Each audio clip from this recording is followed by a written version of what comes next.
सभी उत्तराखंड वासियों को मेरा नमस्कार, सबको मेरा प्रणाम। आज उत्तराखंड में आके मुझे बहुत अच्छा लग रहा है। उत्तराखंड को हम देवभूमि मानते हैं। भगवान ने उत्तराखंड को देने में कोई कसर नहीं छोड़ी। भगवान ने सब कुछ दिया। उत्तराखंड में नदियां हैं, पहाड़ हैं, पेड़ हैं, वनस्पति हैं, जड़ी बूटियां हैं। उत्तराखंड में मेहनती लोग हैं, अच्छे लोग हैं, ईमानदार लोग हैं। लेकिन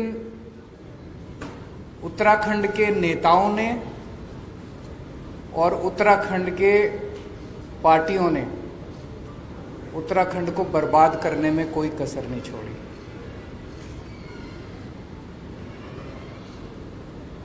आज उत्तराखंड के अंदर दो पार्टियां हैं। तो जैसे चक्की होती है, चक्की के दो पार्ट होते हैं। उन चक्की के दो पार्टों के अंदर दाने पिसते हैं। ऐसे इन दो पार्टियों के बीच में उत्तराखंड और उत्तराखंड की जनता पिस रही है पिछले 20 साल से। इन दोनों पार्टियों ने बड़ी अच्छी सेटिंग कर रखी है, बड़ी अच्छी सहमति बना रखी है आपस में, और बड़े तरीके से है, सिस्टमैटिक। आप 2000 से उठा के देख लो, एक बार तुम, एक बार हम, एक बार तुम, एक बार हम, एक बार तुम लूटो, एक बार हम लूटेंगे, एक बार तुम लूटो, एक बार हम लूटेंगे। अभी हम देख रहे हैं कि सत्ताधारी पार्टी के पास सीएम ही नहीं है। एक बनता है, फिर सत्ताधारी पार्टी को लगता है नहीं ये भी निकम्मा, फिर दूसरे को बनाते हैं, फिर कहते हैं नहीं ये भी निकम्मा। मेरे ख्याल से 70 साल के भारत के इतिहास में ये पहली बार हो रहा होगा कि कोई अपनी पार्टी खुद ही कहती है कि हमारा सीएम बेकार है। वैसे तो अपोजिशन वाले कहते हैं भाई ये पार्टी खराब है, ये सीएम खराब है। ये तो खुद ही कह रहे हैं कि हमारा सीएम खराब है, इसको बदल रहे हैं। अब फिर दूसरे को भी कहते हैं ये भी खराब है, इसको भी बदल रहे हैं। तो वहां पे सीएम की लड़ाई चल रही है, उनके पास सीएम नहीं है। फिर विपक्ष है, विपक्ष के पास नेता नहीं है। वहां पे विपक्ष का नेता चुनने के लिए पिछले महीने भर से दिल्ली के अंदर दिल्ली के चक्कर काटे जा रहे हैं। उत्तराखंड की जनता के विकास के बारे में कौन सोचेगा? क्या इन दोनों पार्टियों में से किसी भी पार्टी को उत्तराखंड की जनता की चिंता है? उत्तराखंड की जनता के बारे में कौन सोचेगा? उत्तराखंड के विकास के बारे में कौन सोचेगा? इन दोनों पार्टियों को कोई परवाह नहीं है। दोनों पार्टियां केवल सत्ता की लड़ाई लड़ रही हैं, कुर्सी की लड़ाई लड़ रही हैं। आज इतनी महंगाई हो गई है, एक आम आदमी को अपना परिवार चलाना मुश्किल होता जा रहा है। हर चीज महंगी होती जा रही है। जैसा भी कर्नल साहब ने कहा, किसी भी परिवार में चले जाओ, सबसे ज्यादा दुखी कौन है? खासकर महिलाएं हैं। क्यों?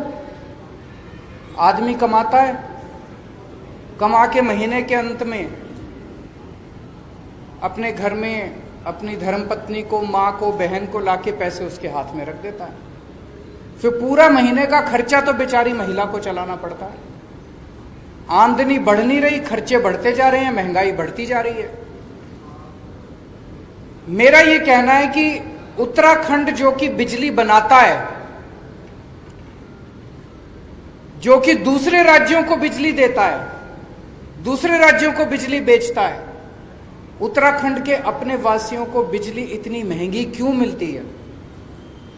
क्या कभी किसी भी सरकार ने उत्तराखंड वासियों को फ्री में बिजली या सस्ती बिजली देने के बारे में सोचा? नहीं सोचा। उनके पास टाइम ही नहीं है। वो तो अपनी सत्ता की लड़ाई में लगे हुए हैं। जब टेहरी बांध बनाया गया था, टेहरी बांध बनाने के लिए जिन लोगों की जमीनें ली गई थी, जिन लोगों के रिसोर्सेज लिए गए थे, उनको वादा किया गया था कि तुम लोगों को कम से कम फ्री में बिजली दी जाएगी। किया गया था कि नहीं किया गया? क्या उनको फ्री में आज तक बिजली मिली? उनको भी बिजली नहीं दी। जो उनको वादा था, उनको भी बिजली फ्री में नहीं दी। कुछ दिन पहले, अभी 4-5 दिन पहले मैंने टीवी में सुना कि उत्तराखंड के बिजली मंत्री ने ऐलान किया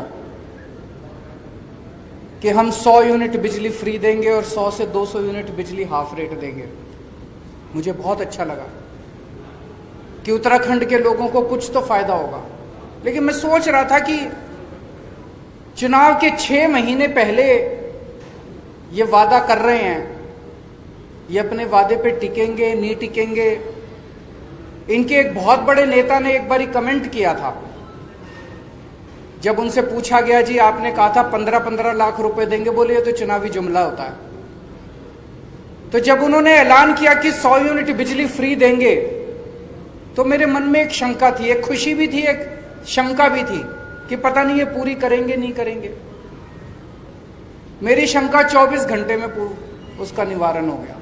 उसके 24 घंटे के अंदर यहाँ के मुख्यमंत्री ने कह दिया ऐसा कोई प्रस्ताव नहीं है, हम बिजली मुफ्त नहीं देने वाले। तो आपको 6 महीने का इंतजार भी नहीं करना पड़ा। चुनाव उन्होंने खुद ही कह दिया ये चुनावी जुमला था, हम बिजली फ्री नहीं देने वाले। दिल्ली में उत्तराखंड के बहुत लोग रहते हैं।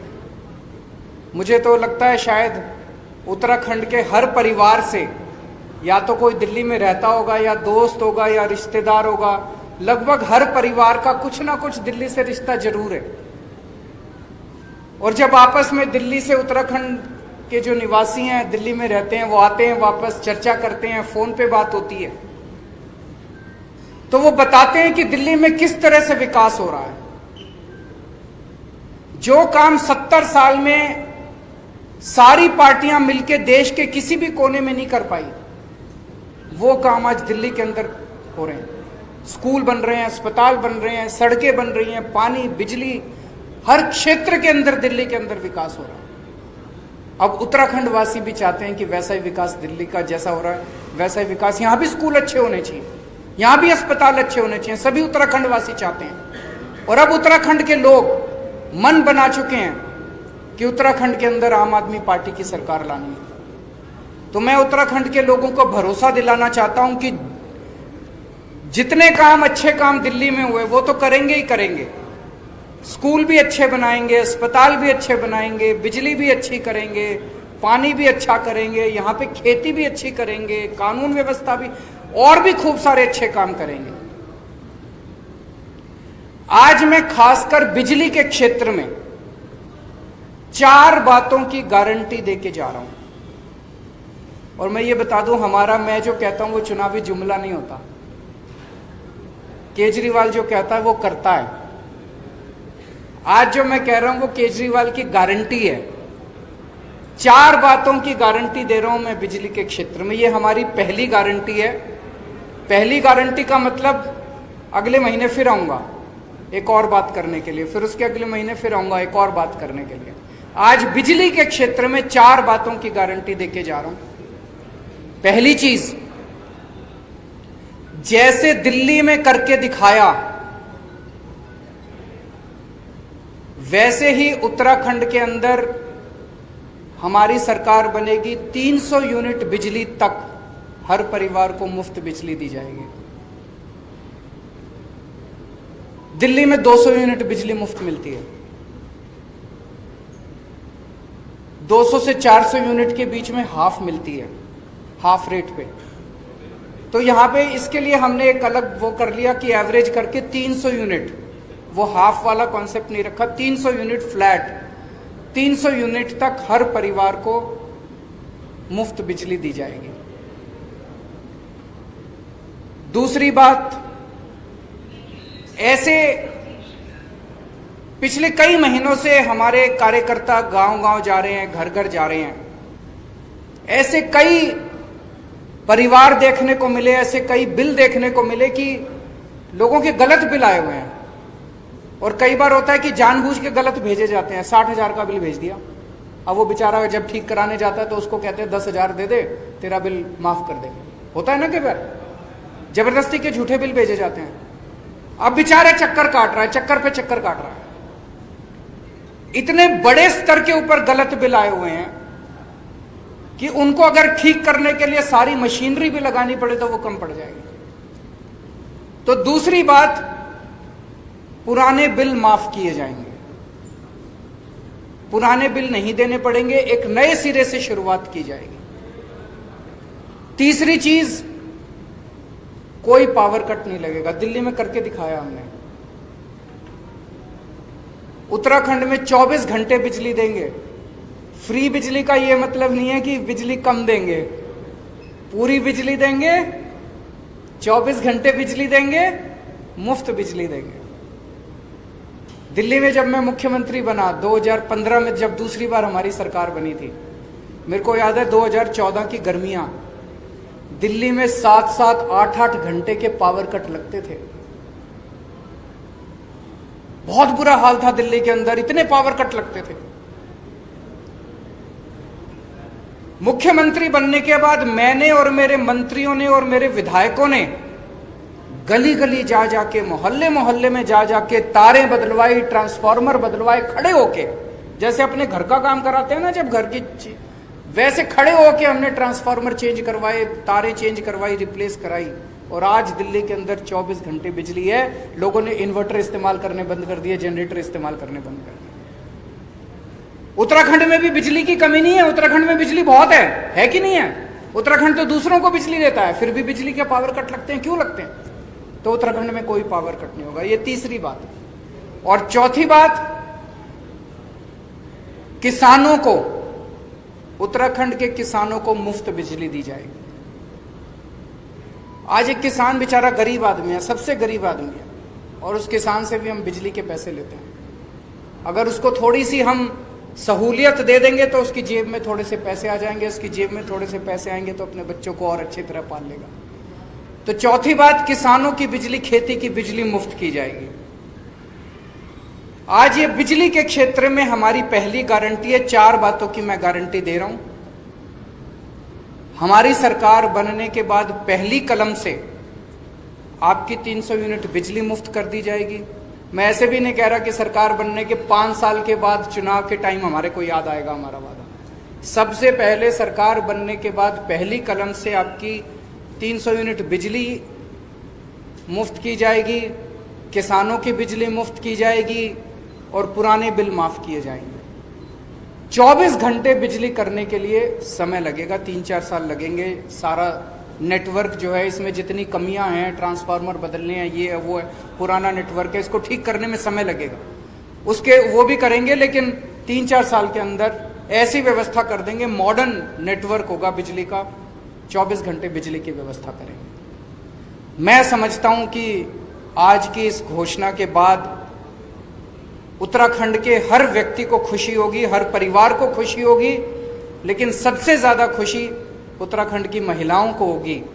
जैसा मैंने कहा कि एक महिला को सबसे ज्यादा बर्दाश्त करना पड़ता है अगर महंगाई होती है तो। शुक्रिया। अगर आपके कोई प्रश्न है तो एक करके सवाल लगे।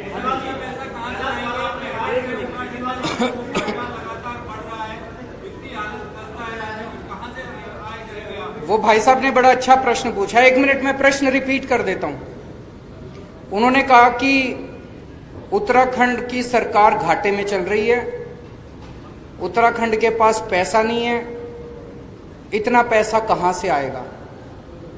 आपकी जानकारी के लिए बता दूं, जब दिल्ली में हमारी सरकार बनी थी, दिल्ली सरकार भी घाटे में चला करती थी। आज 5 साल के बाद दिल्ली सरकार नफे में चल रही है। ये मैं नहीं कह रहा, सीएजी की रिपोर्ट जो आई है पिछली, वो कह रही है कि पूरे देश में अकेली एक ही सरकार है पूरे देश में, दिल्ली सरकार, जो कि नफे में चल रही है, बाकी सारी सरकारें घाटे में चल रही है।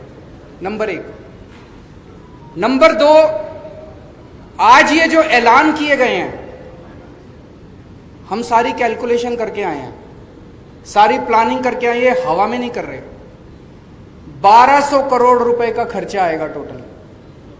उत्तराखंड का बजट 50,000 करोड़ है। 50,000 करोड़ में से 1200 करोड़ रुपए निकालना कोई मुश्किल बात नहीं है। दिल्ली का बजट 60,000 करोड़ है। 60,000 करोड़ में हमारी दिल्ली में बजट बिजली की सब्सिडी 2200 करोड़ रुपए आती है। अगर हम 60,000 करोड़ में से 2200 करोड़ निकाल लेते हैं दिल्ली में, तो उत्तराखंड में से 50,000 करोड़ में से 1000 करोड़ तो निकाल ही लेंगे। एक बात। दूसरी बात, आज आपके सामने गवर्नेंस के 2 मॉडल हैं। आपको तय करना है कि आप कौन सा मॉडल चाहते हैं। एक मॉडल है इन दोनों पार्टियों का। इस मॉडल में सरकारें घाटे में चलती हैं, जम के भ्रष्टाचार होता है, स्कूल बर्बाद है, अस्पताल बर्बाद है, बिजली महंगी है और पावर कट लगते हैं। दूसरा मॉडल है नफे में बजट है, शानदार स्कूल बन रहे हैं, शानदार अस्पताल बन रहे हैं, बिजली मुफ्त है और 24 घंटे बिजली है। आप तय कर लो आपको कौन सा मॉडल चाहिए। अगर हम बिजली मुफ्त कर रहे हैं, आज मैं आपको वादा करके जा रहा हूं अगले 5 साल के अंदर किसी भी चीज के ऊपर टैक्स नहीं बढ़ाया जाएगा। आपसे एक्स्ट्रा टैक्स नहीं लेंगे, हम एक्स्ट्रा लोन नहीं लेंगे। कहां से लाएंगे पैसा? चोरी रोकेंगे, भ्रष्टाचार रोकेंगे, भ्रष्टाचार रोक के अगर पैसा बचाएंगे और आपकी जेब में डालेंगे, आप तो खुशी हो गए।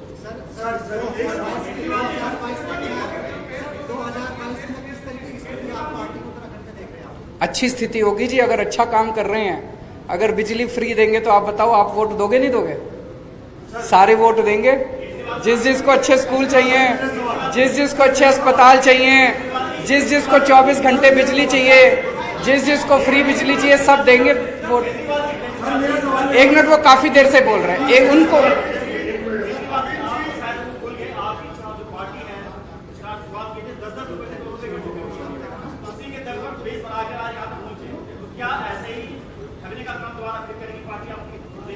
देखिए जी, हम अगर चोरी रोकने वाली पार्टी है तो हम तो चोरी करते नहीं।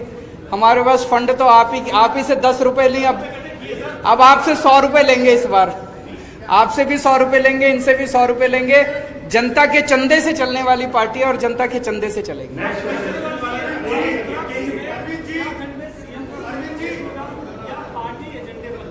सीएम का फेस होगा। बहुत जल्दी मैं उत्तराखंड आऊंगा और आपके सामने सीएम का चेहरा अनाउंस करके जाऊंगा। एक मिनट, ये काफी देर से बेचारे। मेरा सवाल एजुकेशन पे लेके है, जहां उत्तराखंडी देहरादूनवासी वे बना उत्पीड़न हो रहा है, अत्याचार हो रहा है फीस को लेके। स्कूलों की दशा बहुत खराब है, जहां एनुअल फीस और स्कूल फीस बाउंसिंग होने के बाद बच्चों को स्कूल से क्लास से उठा के ऑफिस में जमा कर दिया जाता है, उसके पेरेंट्स को बुलाया जाता है। इस शिक्षा के विभाग को लेकर आप क्या सोचना है? मैं आपसे 100% सहमत हूं जी। एक आज दो, इसमें थोड़ा सा मेरे को वक्त देना। ये मेरे बड़ा प्रिय मेरे विषय है, मेरे दिल के बहुत क्लोज विषय है। केवल मेरे नहीं, मुझे लगता है आम आदमी पार्टी के हर व्यक्ति के क्लोज विषय, शिक्षा का विषय। आज हमारे देश में 2 तरह की शिक्षा व्यवस्था है, एक पैसे वालों के लिए और एक गरीब के लिए। गरीब अपने बच्चों को सरकारी स्कूल में भेजने के लिए मजबूर है। मैं इसलिए मजबूर कह रहा हूं कि वो भेजना नहीं चाहता, क्योंकि सरकारी स्कूलों की हालत बहुत खराब है कि नहीं है? जिसकी जेब में थोड़ा सा पैसा आ जाए, वो एक वक्त की रोटी काट के अपने बच्चे को प्राइवेट स्कूल में भेजना चाहता है। और प्राइवेट स्कूलों में, सारे स्कूल खराब नहीं है, लेकिन प्राइवेट स्कूलों में कईयों ने गुंडागर्दी मचा रखी है। अनाप शनाप पैसे लेते हैं, library charge, development charge, picnic charge, फलाना चार्ज, ढिमका चार्ज, इतने चार्ज लगा रखे हैं, आदमी बेचारा पिस जाता है। दिल्ली में हमने 2 काम करे। एक तो सरकारी स्कूल इतने शानदार कर दिए कि अब बड़े बड़े अच्छे मिडिल क्लास के लोग भी अपने बच्चों को प्राइवेट से निकाल के सरकारी में भर्ती करा रहे हैं। भारत में 75 साल आजादी के हो गए, कभी ऐसा नहीं हुआ कि किसी प्रदेश के अंदर सरकारी स्कूल इतने शानदार हुए हो। मैं आप सारे मीडिया वालों को आमंत्रित करता हूं, आइए मेरे स्कूल देखिए दिल्ली के अंदर, आइए हमारे स्कूल देखिए। हाथ कंगन को आरसी क्या, मैं अगर झूठ बोलूं तो आप आके देखो, अपने दोस्तों को फोन करके पूछो। और दूसरी चीज, 5 साल से दिल्ली के अंदर प्राइवेट स्कूलों को फीस नहीं बढ़ाने दी। जिस स्कूल ने फीस बढ़ाने की हिम्मत की, उस स्कूल को फीस केवल कम नहीं कराई, बच्चों के पैसे वापस कराए हैं। ढेरों स्कूल ऐसे हैं जहां पे बच्चों के अकाउंट में, पेरेंट्स के अकाउंट में पैसे वापस गए हैं। यहाँ तो बंद स्कूल में फीस भी जा रही है। तो इसीलिए आम आदमी पार्टी की सरकार बनवाई, आपके पैसे वापस कराएंगे हम।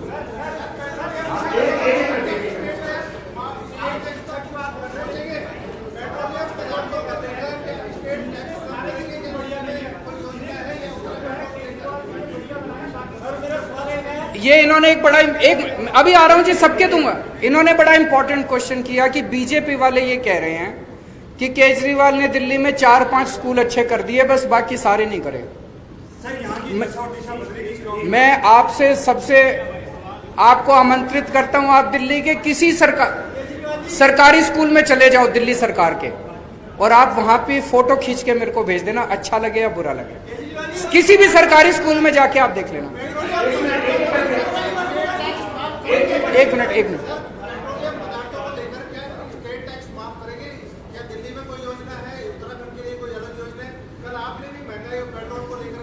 एक चीज बताओ, आप एक चीज बताओ, मान लो 100 रुपए का पेट्रोल है, मैं अभी एग्जैक्ट फिगर नहीं बोल रहा हूं, 100 रुपए में मान लो 20 रुपए तो लेती है स्टेट गवर्नमेंट और 60 रुपए लेती है मान लो सेंट्रल गवर्नमेंट। कम किसको करने चाहिए? सेंटर को कम। एक मिनट सुनो तो सही, मेरी बात तो सुन लो। जितनी भी राज्य सरकारें हैं वो सारी राज्य सरकारें बेचारे छोटे से रेवेन्यू पे चलती हैं, इतना सा तो रेवेन्यू है, सेंटर बढ़ाती जा रही है। आप कहते हो स्टेट कम करे, तो स्टेट चलेगा कैसे? आपको डिमांड करनी चाहिए कि सेंटर कम करे। सेंटर ने ये सेंटर जो इतनी टैक्स पे टैक्स इंटरनेशनल लेवल पे तेल के दाम घटते जा रहे हैं और हमारी केंद्र सरकार टैक्स बढ़ाती जा रही है, तो ये तो सही नहीं है। लास्ट क्वेश्चन,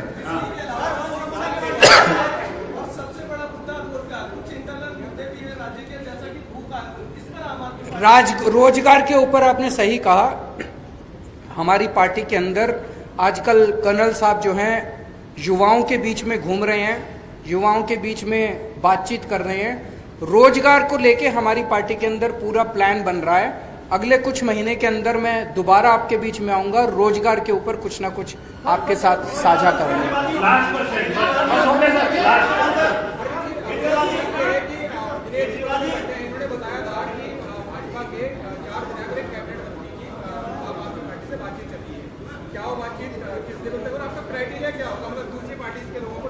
देखिए, मैं आज हम सभी जितने भी देशभक्त लोग हैं, जितने भी उत्तराखंड को प्यार करने वाले लोग हैं, जो लोग भी उत्तराखंड का विकास चाहते हैं, ऐसे लोग जो दूसरी पार्टियों में अपने आप को कुंठित महसूस कर रहे हैं, सफोकेटेड महसूस कर रहे हैं, ईमानदार लोग हैं, उन सबको मैं आमंत्रित कर रहा हूं कि अभी तक आपकी मजबूरी थी कि आप दूसरी पार्टियों में थे, अब एक अच्छी पार्टी आ गई है, उत्तराखंड की राजनीति करवट ले रही है, उत्तराखंड की राजनीति बदलने वाली है, उत्तराखंड की दिशा और दशा बदलने वाली है।